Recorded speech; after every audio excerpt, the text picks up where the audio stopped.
This video is about solving a trig identity. And so if we have the sine of theta minus the sine of 2 theta equals to 0, we want to solve this on the interval from 0 to 360 degrees. All right. The problem when we start to solve this trig identity is that it's talking about two different angles.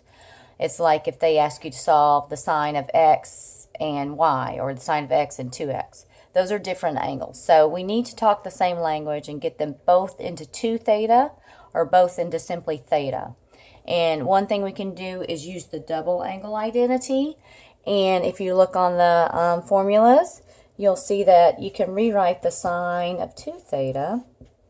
It's equal to 2 times the sine of theta, the cosine of theta. So what we're going to do is just make a substitution and substitute the sine of 2 theta.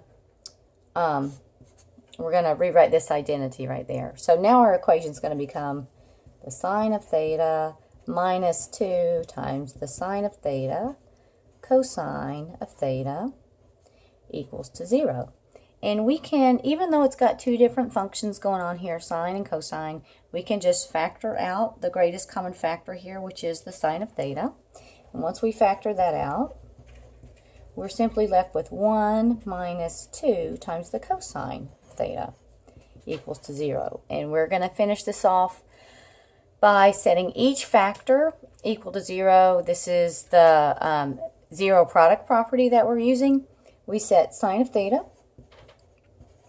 equal to 0, and we set 1 minus 2 cosine of theta equal to 0, and we solve. This equation solved, and so we want to solve for cosine of theta. So we have negative 2 cosine of theta equals to negative 1, or the cosine of theta is equal to a positive 1/2 when we divide a negative 1 by a negative 2. So we want to consider the unit circle and ask ourselves, where is the sine of theta equal to 0? And so the sine is 0 right here on the unit circle and right here. And so this is the angle 0, and this is the angle 180 degrees. So that's two values that will make this equation right here true at 0 and 180 degrees. And then we want to ask ourselves, where is the cosine of theta equal to positive 1/2? Well, the cosine is positive in quadrant 1 and quadrant 4.